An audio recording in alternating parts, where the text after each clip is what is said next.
지난주에 이어서 시리아 교회와 루시안에 대해서 계속해서 하겠습니다. 자, 루시안의 선물인 신약 성경 진본이 우리에게 들어온 계기에 대해서 한번 살펴보도록 하겠습니다.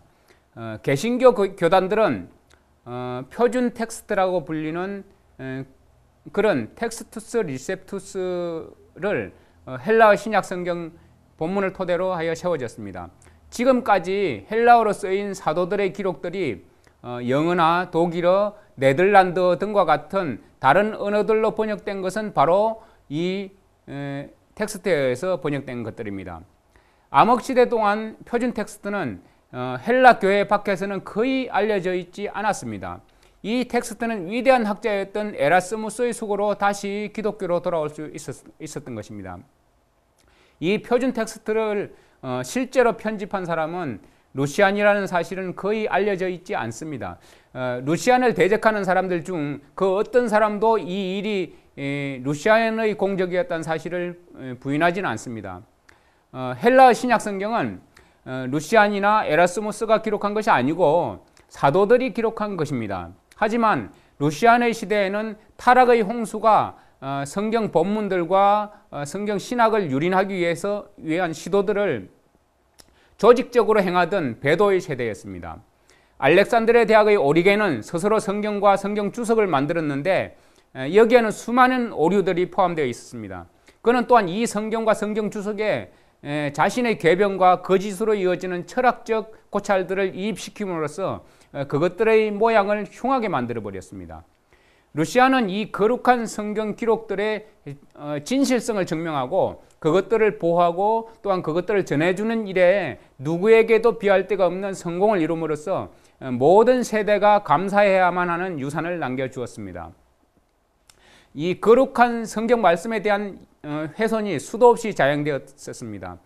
지상권을 확보하기 위해서 애쓰던 이단 종파들이 최소한 82여 개는 되었습니다.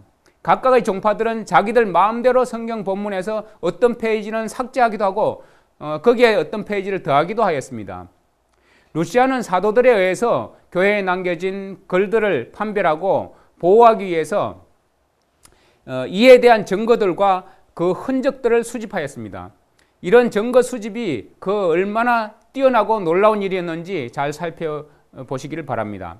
그때로부터 지금까지 표준 텍스트와 또 그것을 원본으로 해서 번역된 신약 성경들은 다른 어떤 성경의 추종도 불허할 정도로 널리 사용되고 있습니다. 현존하는 다수의 사본 95% 이상이 바로 이 표준 텍스트 계열이라는 사실입니다. 자, 구약 성경의 위서들에 대한 거절이 루시안에 의해서 이루어졌습니다. 루시안은 신약 성경의 진본을 공인하는 일만 한 것이 아닙니다. 그는 구약 성경에 대해서도 수년을 힘써서 수고하였습니다. 주요한 작품들이 문명 세계 전반에 걸쳐서 헬라어로 그리스어로 출판될 정도로 이 헬라어가 유력한 언어일 때 그는 구약 성경을 헬라어로 번역하였습니다. 그의 이 번역이 너무나도 잘 번역된 것이었기 때문에 그의 철천지 원소였던 제롬이라는 사람까지도 구약 성경을 헬라어로 번역한 이 루시안의 작품이 수도인 콘스탄티노플과 건동의 대부분의 지방을 지배하였음을 인정할 수밖에 없었던 것입니다.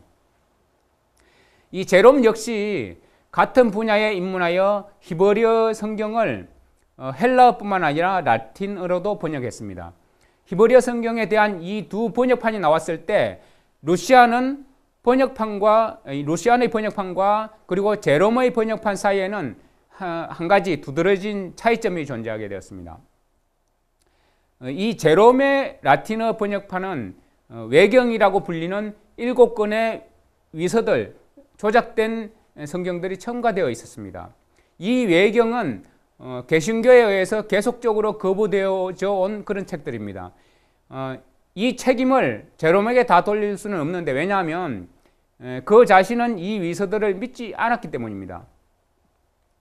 교황교회의 교부로 그의 명성이 제롬의 명성보다 더 높았던 어거스틴이라는 사람이 그것들의 호의적이었습니다. 하지만 제롬이 이 번역판을 출판하도록 로마 주교에 의해서 고용되었고, 또 그 일을 완성하도록 그 주교로부터 많은 돈을 받았기 때문에 아직 의문점이 남아있던 7 위서들을 제롬의 라틴어판 구약성경에 추가하는 것은 교황이 자유롭게 할 수 있는 일이었습니다. 후에 교황권은 이 성경을 로마 가톨릭의 공인성경으로 선포하게 되었습니다. 이것처럼 루시아는 많은 면에서 후일에 로마 교회를 초심자라고 칭한 그 교회들의 축복이 되었습니다. 그들은 로마 교회와 의견을 달리할 수밖에 없다고 느끼면서 한편으로는 사도적 간섭들을 유지하였던 것입니다. 자, 이 잘못된 성경을 근거로 해서 알렉산드리아에서 들어온 풍유적, 알레고리적 그런 신학들이 이제 등장하게 됩니다. 알렉산드리아의 형이상학파의 클레멘트와 그리고 230년경의 오리겐은 루시안의 바로 직전 시대에 성경을 이제 이 알레고리적으로 풍요적으로 해석하는 방식의 매혹적이면서도 난해한 체계를 수립했던 것입니다. 그들은 로마 주교의 지상권에 대해서 가르쳤고, 또 교회를 떠나서는 구원이 없다고 선언했습니다. 클레멘트는 기독교와 이교의 유사성과 태양 숭배와 의의 태양의 친근성을 주장함으로써 대중의 박수갈채를 받았습니다. 자, 존 모세임은 이 사실에 대해서 다음과 같이 증언하고 있습니다. 클레멘트는 그의 저서 스토로마타에서 자신이 기독교의 진리를 순수한 그대로 물려주지 않고 그것을 철학적 교훈들로 싸서 물려줄 것이라고 우리에게 말하고 있다. 이 철학은 곧 헬라 철학을 의미한다라고 이제 기록하고 있습니다. 클레멘트가 판테누스와 더불어서 알렉산드리아에서 기독교를 이교와 혼합하고 있는 동안 루시아는 안디옥에서 시리아 신학의 한 학파를 창설하였습니다. 그의 가르침과 북아프리카 풍요 신학자들의 가르침 사이에는 그런 간격이 존재하게 되었는데, 윌리스톤 워커라는 이제 교회사가는 다음과 같이 기술하고 있습니다. 이 시기에 안디옥에서는 루시안에 의해 신학의 한 학파가 창설되었다.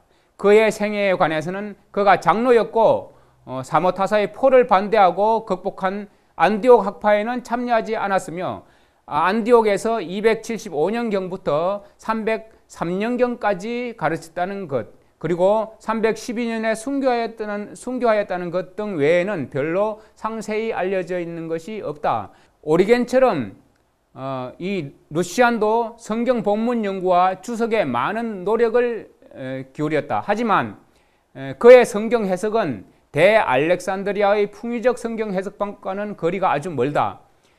본문과 교리에 있어서 더욱 단순하고 더욱 문법적이고 더욱 역사적인 해석이 그의 가르침의 특징이었다라고 이제 기록하고 있습니다. 자, 북아프리카의 신비적 교사들이었던 클레멘트와 오리겐과 터툴리안이 기독교의 새로운 기초 자체를 바꾸고자 하는 시도를 한 직후의 이 시기는 교회 역사에서 매우 중대한 시기였습니다. 바로 이때 하나님이 지칠 줄 모르는 진리의 투사인 루시안을 일으켜 세우셨던 것입니다. 한때 성도들에게 전해졌던 그 신앙은 교회 안에서의 억척들로 인해서 갈기갈기 찢겨지고 있었습니다. 복음의 기초 자체가 큰 위험에 빠져 있었던 것입니다.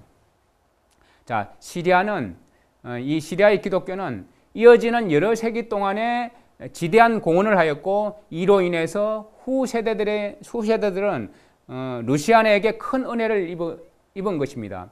자, 시편 기자의 다음 글이 이 시기를 매우 적절히 묘사하고 있습니다. 시편 11편 6절인데요. 터가 무너지면 의인이 무엇을 할꼬라는 탄식입니다.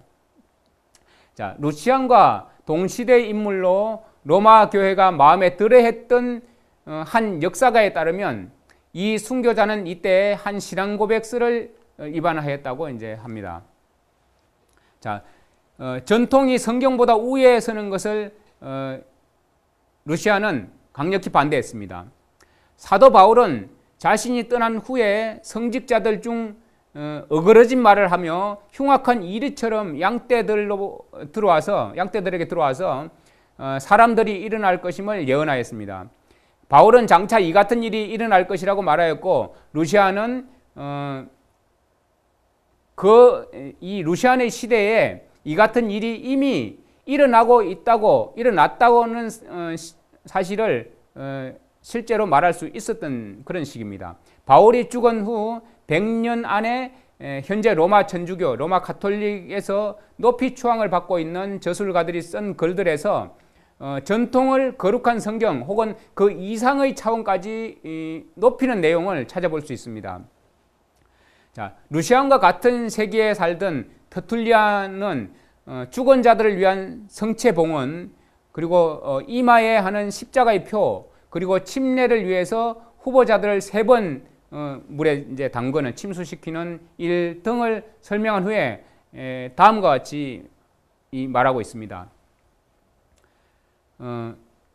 여러분들이 이것들과 이와 유사한 다른 규정들에 대한 성경의 확실한 명령을 찾고자 한다면 여러분은 그 어떤 것도 찾지 못할 것이다. 그것들은 전통에 의해서 기원되었고 관습에 의해서 강화되었으며 또한 믿음에 의해서 준수되어지는 것들이다 라고 이제 기록하고 있습니다. 자, 광야교회는 성경을 최상의 근위로 믿었습니다. 이 교회의 구성원들은 성령과 그 말씀은 일치를 이룬다고 그렇게 믿었던 것이죠. 그들은 또한 예수님이 사단의 시험을 받으실 때 각각의 시험을 기록되었으되라는 말씀으로 물리치셨다는 것을 기억하였습니다.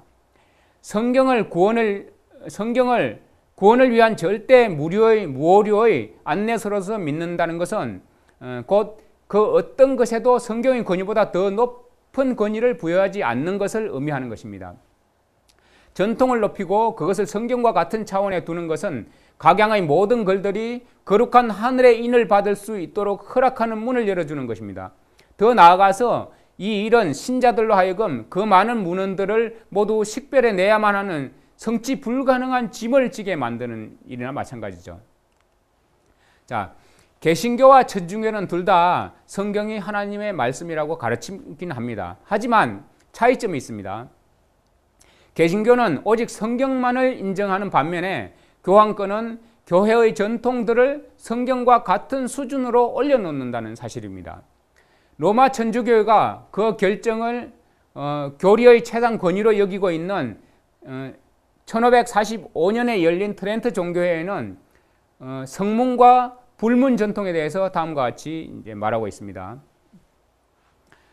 신성하고 거룩한 트렌트 종교회의는 전통적인 교부들의 모본을 따라서 신구약 성경에 포함되어 있는 모든 책들을 동일한 신앙심과 경외심으로 받아들이고 공경한다.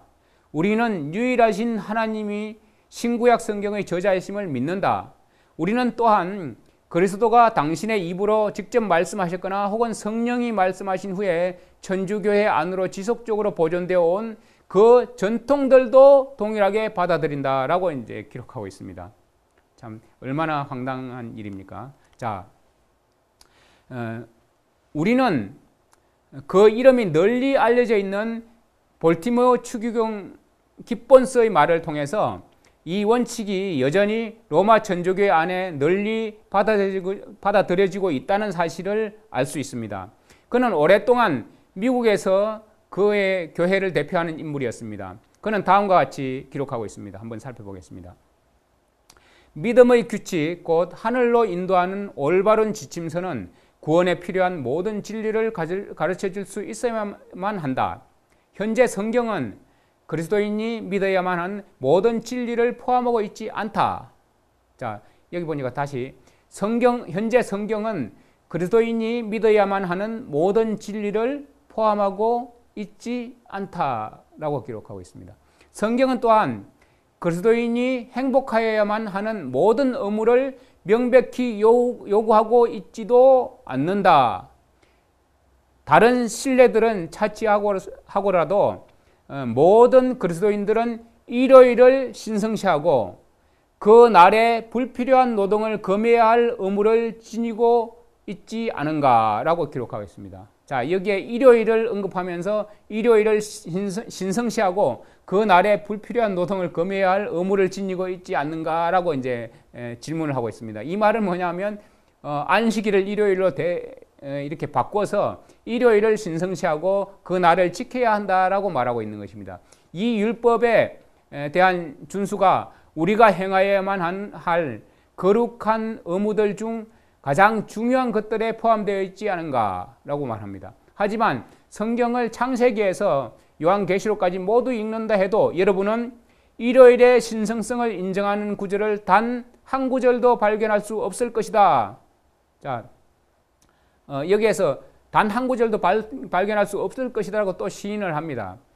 성경은 우리가 전혀 신성시하고 있지 않은 토요일을 거룩히 준수하도록 명령하고 있다라고 기록하고 있습니다. 자, 로마 가톨릭은 토요일 안식일을 거룩히 준수하지 않으려고 작정을 한 것입니다. 전혀 신성시하고 있지 않다라고 말하고 있죠. 그런데 이제 성경은 그것을 거룩히 준수하도록 명령하고 있다라고 이제 한다는 얘기입니다.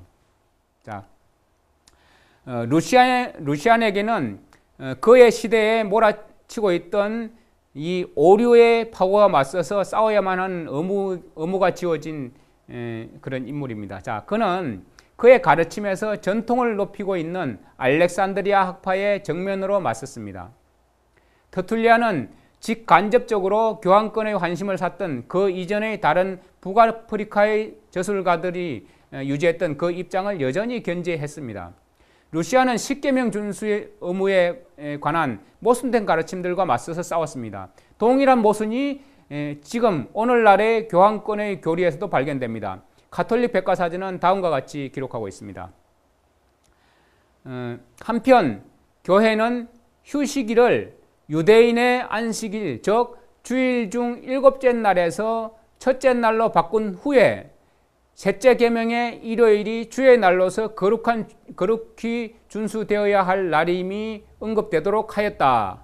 트렌트 종교회의는 십계명이 그리스도인들에게 구속력이 있음을 부인하는 자들을 정죄하고 있다. 이것은 넷째 계명과 관련돼서 토마스 아퀴나스의 가르침에 정면으로 입어야 되는 것입니다. 자, 우리는 여기에서 로마 가톨릭교가 토마스 아퀴나스를 최고의 교황권 교리 해석자로 인정하고 있다는 사실을 기억할 필요가 있는 것입니다. 자, 이번 시간은 여기서 마치고 다음 시간에 계속해서 여러분과 함께 연구해 보도록 하겠습니다.